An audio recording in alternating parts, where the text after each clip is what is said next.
I'm Mark. And I'm Josh. And this is Alter Ego Comics TV, episode number 126. We are coming to you from Alter Ego Comics in Lima, Ohio.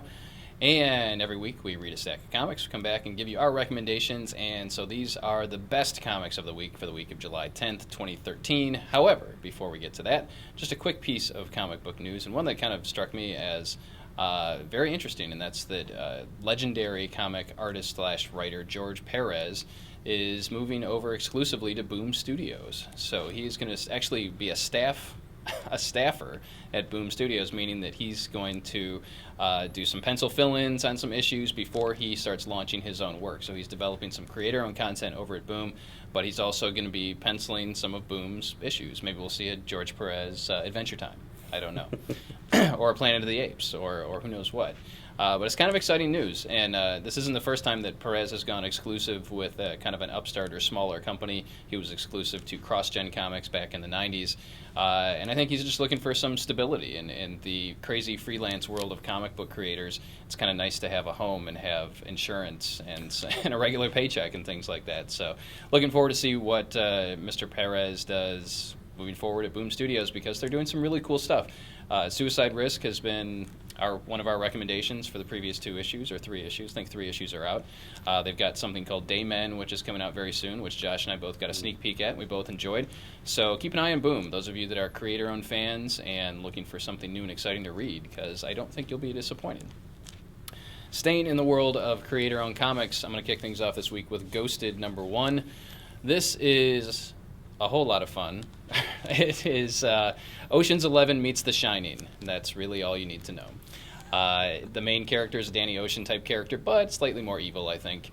And he gets busted out of the joint to go steal a ghost for a crazy old man. And so he assembles his team with 1 or 2 people thrown in by the crazy old coot, and they go to the house to bust some ghosts. It was fun, different. It's using genres that we're familiar with, so there's some familiarity there. That makes sense. We're familiar with. There's familiarity. And the main character, while not the best guy in the world, is somewhat likable. He definitely has that Danny Ocean feel from Ocean's 11.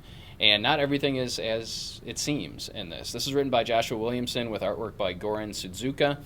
Another creator-owned book from Image Comics that we highly recommend. Grab this the first week, or you may miss out. I believe it is sold out at the publisher already, and as you know, with Image #1s, they disappear very quickly, but usually return with second printings. But if you want a first print, you should grab it this week.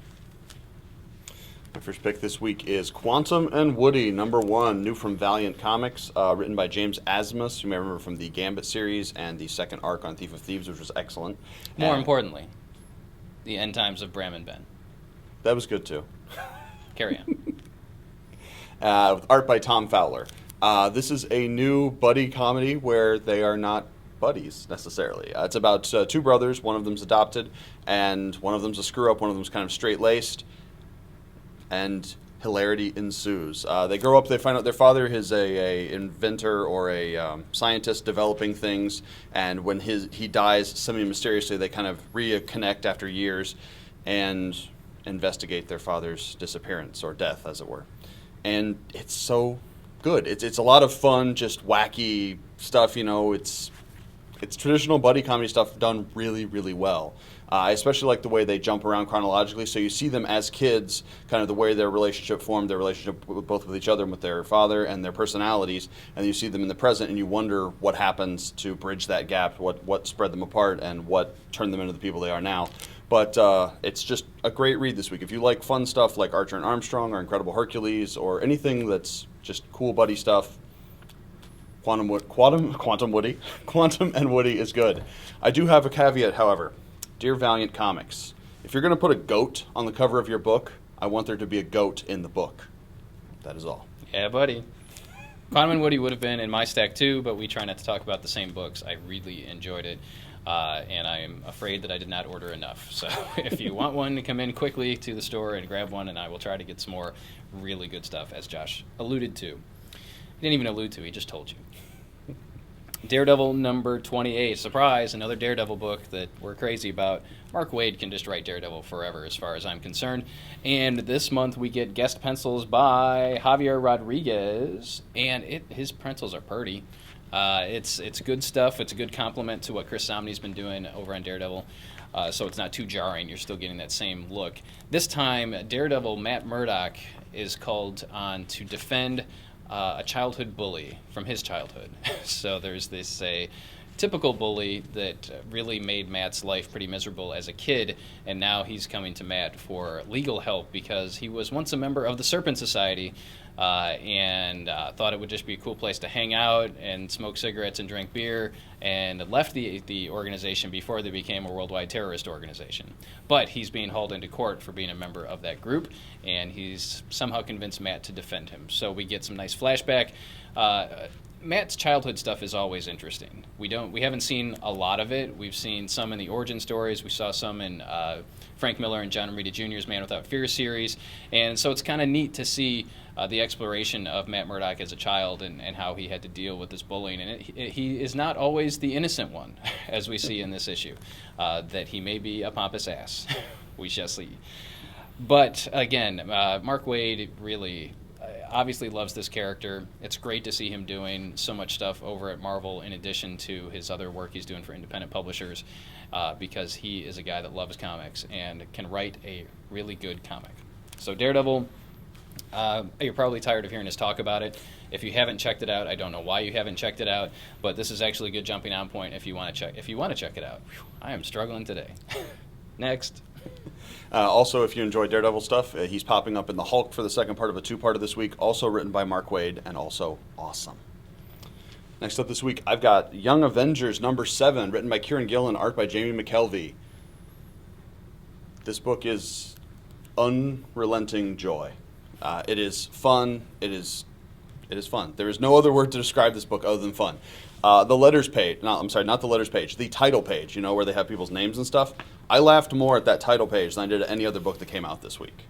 It's just so new and refreshing. The way they address the story is so cool.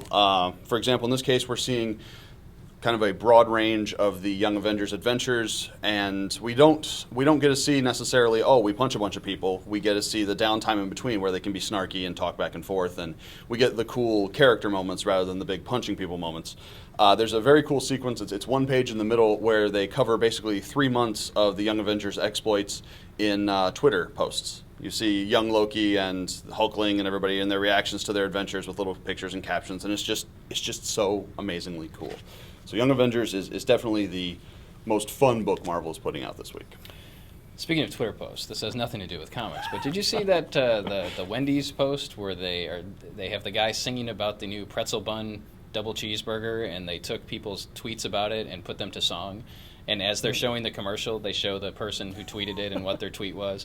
It's on Facebook. It's on YouTube. You got to check it out. I want a pretzel burger. Check now, it though. out. Yeah, I mean and the guy's singing, "I want a pretzel burger." I mean, anything that people tweeted that was positive and related to the pretzel bun, cheeseburger, double cheeseburger. Don't know what it is, but it is genius. Wendy's, eat fresh. No, that's wrong. That's Subway. All right. Speaking of fresh, Dark Knights. This is Dark Knight. How many series called Dark Knights do we have right now? The Shadow, Green Hornet, Dark Knights. This is from Dynamite Entertainment. This is issue number 1 of what appears to be an ongoing series. Could be a mini-series because they don't tell us. But the reason that you should care about this book, there are a number of reasons.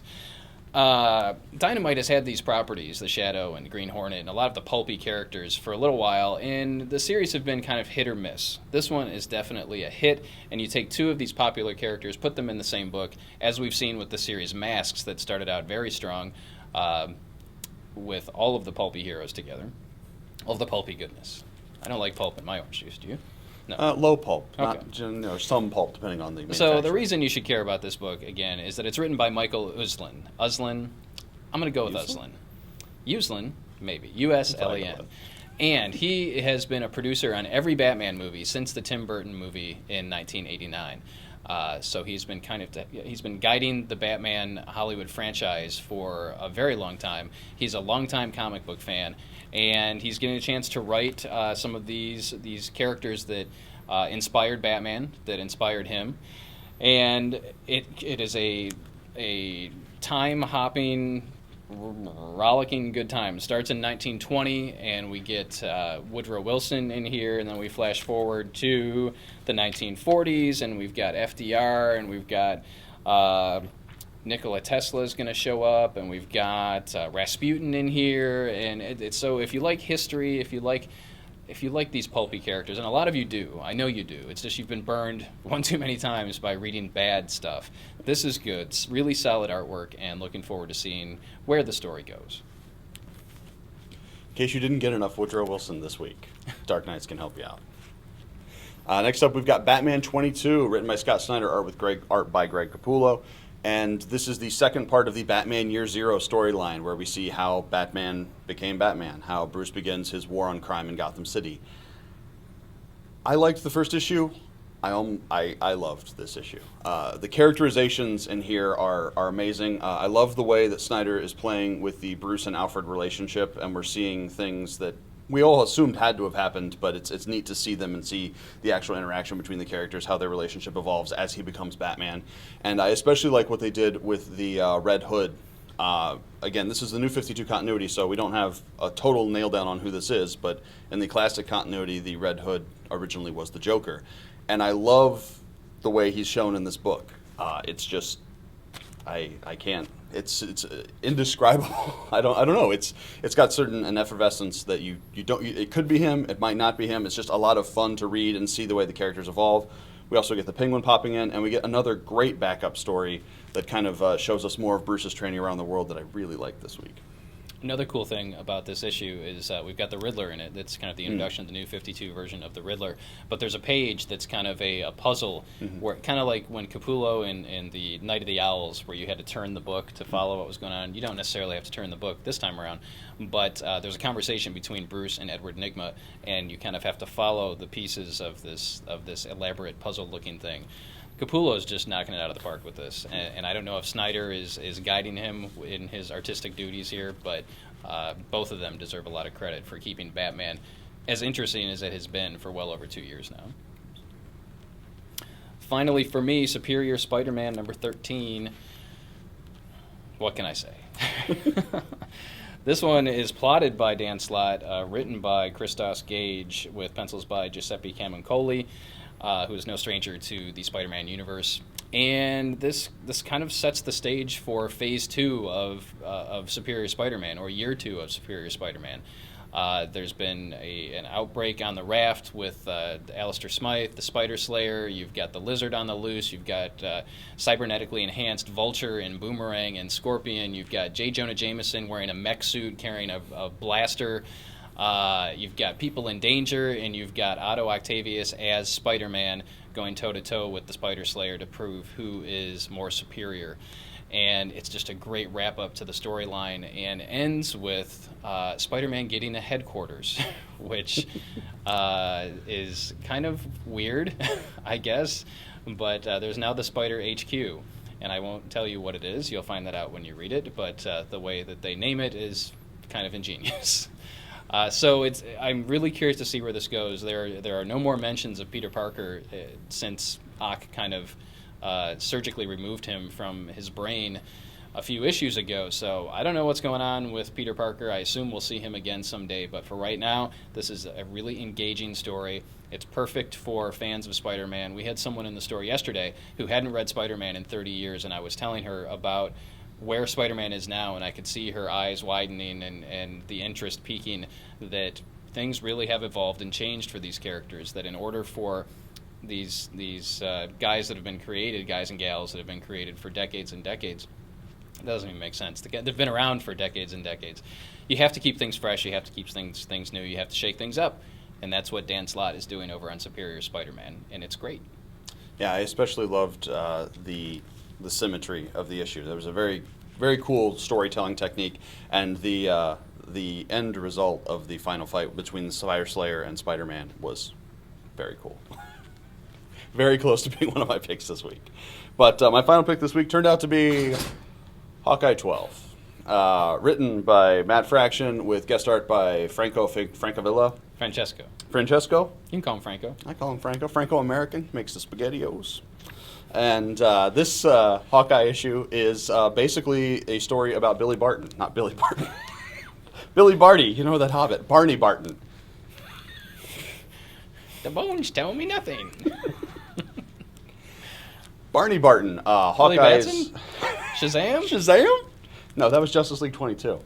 Who names their kid Barney Barton? People who are not very nice people based on this issue. This was Stan Lee's rule of alliteration. If Yes. you create a character, they must have the same initial, same letter. And go ahead. Continue. Anyway, Barney Barton, Hawkeye's brother, who is not a great person generally. Generally, he's been shown as sort of kind of an inept. He worked with one of the Dark Avengers teams as a fake Hawkeye. His name is Barney. He's supposed to be inept. Yes. No offense to those of you named Barney, but Or to Barney Stinson, who's awesome. Barney Fife. Barney Carry on. Rubble. Barney the big purple dinosaur.